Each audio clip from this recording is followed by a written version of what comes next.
रामकृष्ण हरी मंडळ, मी आपला D N Sable, स्वागत प्रॉपर्टी ठाणे पश्चिम। खरं तर मी आज तर लोणावळ्यालाच एक विला आहे। प्रत्येकाचं कसं असतं, मोठा माणूस परत मधला माणूस त्याच्यानंतर खालचा माणूस, प्रत्येकाला असं वाटतं आम्ही रोटेट व्हायला पाहिजे। छोटा माणूस वरती यायला बघतो, त्याच्या छोटा वरती झाला, त्याच्या छोटा वरती। तर असंच जर एखाद्याला असं वाटते की बाबा आता ठीक आहे, आपले सरकार दिवस भगवंताच्या कृपेने सगळे नीटनेटके आलेले आहेत, आता आपल्याला थोडासा बदलाव पाहिजे, तर खरं तर त्याच लोकांसाठी हा एक वेगळा विला आहे। तुंगले धरणाला लागून असणारा विलाचा जर प्लॉट साईजचा एरिया आपण जर प्लॉट साईज किती आहे असं जर विचार केला तर 4700 ते 4900 जी प्लॉटची जागा असेल, जिथे तुम्ही बघू शकता समोर तुमच्या असं लॉन गार्डन वगैरे सगळं बनवलेलं आहे। ह्या साईडला तुमची पार्किंगचा सुखसुविधा दिलेली आहे।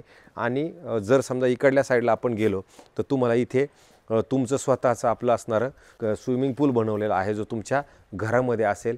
ह्या अशा पद्धतीचं तुम्हाला स्विमिंग पूल तुमच्याच ह्या विलाच्या आतमध्ये मिळेल। आणि मागच्या साईडला जरी गेलो आपण तर तुम्हाला मागच्या साईडला पण अशी मस्त मोठी गार्डन, परत म्हणजे फ्रंट साईडला पण गार्डन आहे, ह्या साईडला पण तुम्हाला अशी गार्डन मिळू शकते।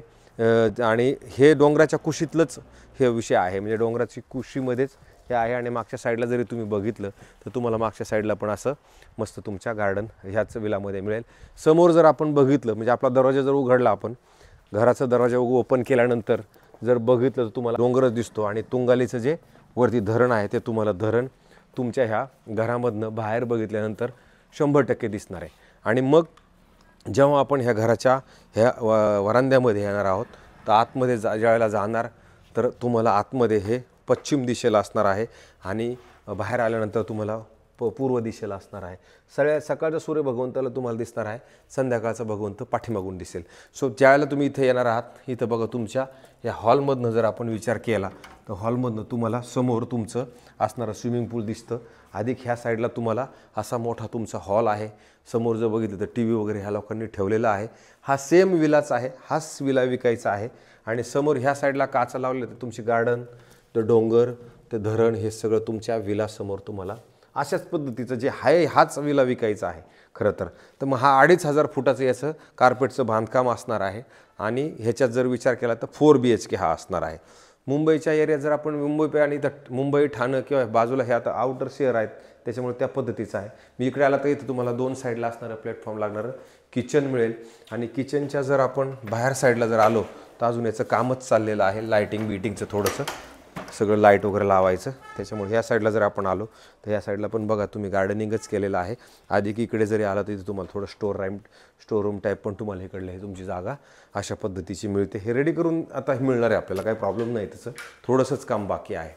मग हॉलच्या ह्या साईडला आलं तुम्ही बघितलं असेल, मला असं वाटतं त्यांनी हे डायनिंगचं केलेलं आहे। अधिक खाली जर तुम्हाला इथे बघायचं असेल तर स्टोरेज वगैरे तुम्हाला असं राहू शकतं थोडंसं। आणि मग नंतर ज्यावेळेला आपण इकडे येणार आहोत त्यावेळेला तर भगवंताची मूर्तीसाठी तुम्ही भगवंताचं मंदिर, श्रीकृष्ण शरणम मम, हे इथं असं भगवंताचं मंदिर असेल। आणि भगवंताच्या मंदिरानंतर परत तुमचं हे एक बेडरूम तुम्हाला इथे मिळेल, ज्या बेडरूमचा जर आपण हा पडदा ओपन केला मात्र हे नक्की येणार बघा, कारण सूर्य भगवंत तुम्हाला समोरून संध्याकाळचा सूर्य तुम्हाला तुमच्या घरामधनं दिसतो। तर इथं बघा किती सुंदर अशी गार हवा तुम्हाला इथं नक्की वाटते। आणि एवढी मोठी परत ग्राउंड फ्लोअरला बाल्कनीच आहे, पण एवढे मोठा वरांडा तुम्हाला वापरायला मिळतो, जो त्याच्या समोर जर बघितलं तर गार्डन असेल।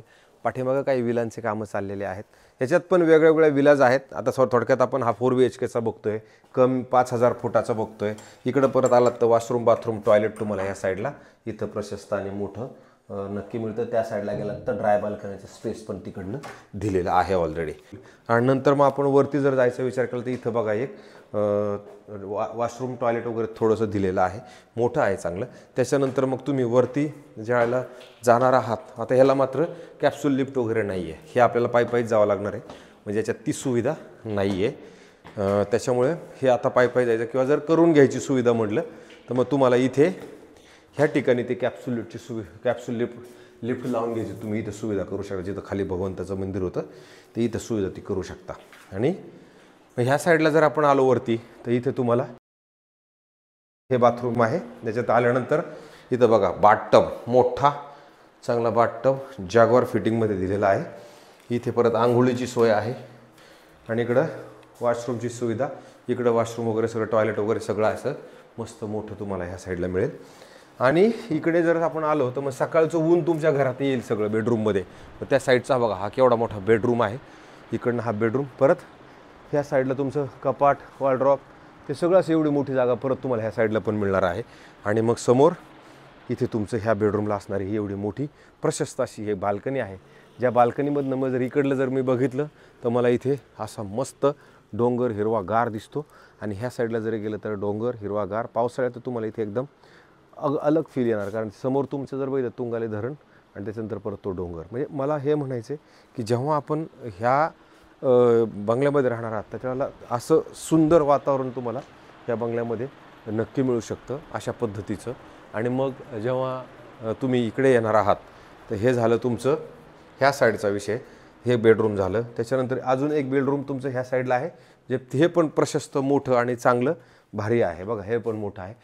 इंटिरियर डेकोरेशनचं पण काम सगळं केलेलं आहे. मग इथे तुम्ही आलात तर परत इथं बाथरूम वॉशरूम टॉयलेट तुम्हाला इकडे पण मोठं प्रशस्त आणि चांगलं मस्त मिळेल. ह्याच्यात पण फिटिंग जर बघितलं तर जागवारचं फिटिंग तुम्हाला याच्यामध्ये पण दिलेलं आहे. तर अशा पद्धतीचे आता हे लोणावळा आहे म्हटल्यानंतर लोणावळ्यात तुम्हाला ह्या पद्धतीनंच सगळं.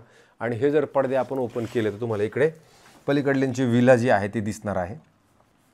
तर ही विला दिसेल, त्याच्यामुळे उजेड तुम्हाला ह्याच्यामध्ये ऑटोमॅटिकली असणार आहे.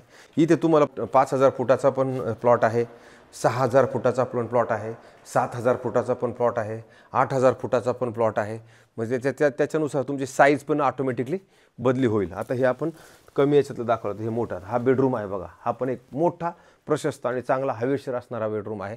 ह्याच्यात हे पडदे वगैरे लावल्यामुळे तुम्हाला असं जाणवतं की थोडा अंधार आहे की काय, पण जर हे पडदे आपण सगळे ओपन केले तुम्हाला जाणवेल की याच्यात खूप बेड ह्या साईडला लागून इकडं 5-6 फूट जागा आहे, पलीकडल्या साईडला 5-6 फूट जागा आहे. इकडं पण तुम्हाला जवळजवळ खूप मोठी स्पेस इकडनं मिळते. आणि संध्याकाळचं सूर्य हे तुमच्या घरामध्ये बेडरूममध्ये हा येणार आहे. इथं तुम्हाला परत कपाटासाठी जागा दिलेली आहे. आणि ह्या साईडला जर आपण आलो तर इथं परत बाथरूम वॉशरूम टॉयलेट इथे पण चांगल्या पद्धतीचं मोठं आणि प्रशस्त हे पण तुम्हाला दिलेलं आहे. तर अशा पद्धतीचा हा खरं तर विला आहे. मी सांगितलं त्याप्रमाणे साधारणतः 4,700 ते 4,800 कार्पेट आहे. आणि ह्याची जर आपण किमती संदर्भात जर विचार केला तर ह्या मालकांनी किंमत पण आपल्याला सांगून ठेवलेली आहे. आणि ज्यावेळेला तुम्ही येणार त्यावेळेला तुम्हाला समजा ते वेगळं बघायचं आहे, त्या वेगळ्यांची किंमत वेगळी आहे. पण समजा मी आत्ता जे दाखवलेलं आहे त्याची किंमतही वेगळी आहे. मी कॅप्सूल लिफ्टबद्दल बोललो तर तुम्ही इथे कॅप्सूलची लिफ्ट इथपर्यंत याचं प्रावधान मात्र इथं करून ठेवलेलं आहे. नंतर हे आपलं ह्या वरती असणारं टॅरेस आहे. हे टॅरेस तुम्ही बघू शकता किती मोठं. तुम्हाला इथं वरती पार्टी काय करायची असेल तर करू शकता. इथून पण व्ह्यू बघितलं तर डोंगर हे ते सगळं प्रशस्त आणि मोठं तुम्हाला इथून जाणवेल. ह्या साईडला पण परत त्यांनी जागा ठेवलेली आहे, जिथे तुम्हाला वरती निवांत क्षण जर घालवायचा असेल तर इथं तुम्ही तो क्षण घालवू शकता. अशा पद्धतीची जागा तुम्हाला इकडल्या ह्या साईडला दिलेली आहे. 4.5 करोड रुपये ह्याची किंमत आत्ता ह्या मालकांनी आपल्याला सांगितलेली आहे. 4.5 मध्ये पैसे नक्की कमी होतील, पण ते आता ज्यावेळेला आपण त्यांना ऑफर करू आपल्याला आवडेल त्याच्यानंतरच होतील. लोणावळा बरेचसे लोक तर मुंबईत राहतात, राहायला लोणावळ्यात येतात. जर तुमची पण कोणाची अशी मानसिकता असेल की बाबा मला राहायचं लोणावळ्यात आणि काम करायचं मुंबईमध्ये, तर ते पॉसिबल आहे. कारण लोणावळा टू मुंबईला भरपूर गाड्यांचं रेल्वे गाड्यांचं जाणं येणं पण भरपूर आहे. काही लोक बाय रोड पण जातात. तुमचा प्रश्न आहे, जर एखाद्याला निसर्गरम्य वातावरणातच राहायचं आहे आणि त्यांच्यासाठी मला बंगलोच राहायचा आहे घ्यायचा आहे, तर मला असं वाटतं त्यांच्यासाठी हा पर्याय खूप चांगला असू शकतो. कोणाला आवडत नाही निसर्गरम्य वातावरणामध्ये राहायला? मला आवडते. कारण बघा आता संध्याकाळची वेळ आहे, वातावरण बदली झालं, ऑटोमॅटिकली गारवा तयार झाला. तर हे मुंबईत नाही आहे, हे शहरामध्ये मिळत नाही. कारण शहरामध्ये थोडं प्रदूषण म्हणा त्या सगळ्या गोष्टींचं जर थोडंसं आहेच आहे. तर ज्या मंडळींसाठी हा ऑप्शन असा हवा असेल तर 4.5 करोडला हा ऑप्शन आहे. मी तो दाखवला. घेणं न घेणं ते तुमच्या हातामध्ये आहे, दाखवणं हे माझ्या हातामध्ये आहे. मी दाखवायचा प्रयत्न केला आहे. तुम्ही फक्त जास्तीत जास्त बघण्याचा आणि मला ते तेवढं सबस्क्रायबर्स करण्याचा तुम्ही जर माझी जिद्द पूर्ण केली तर मला असं वाटतं बरं होईल. तुर्तास थांबतो मंडळी. रामकृष्ण हरी.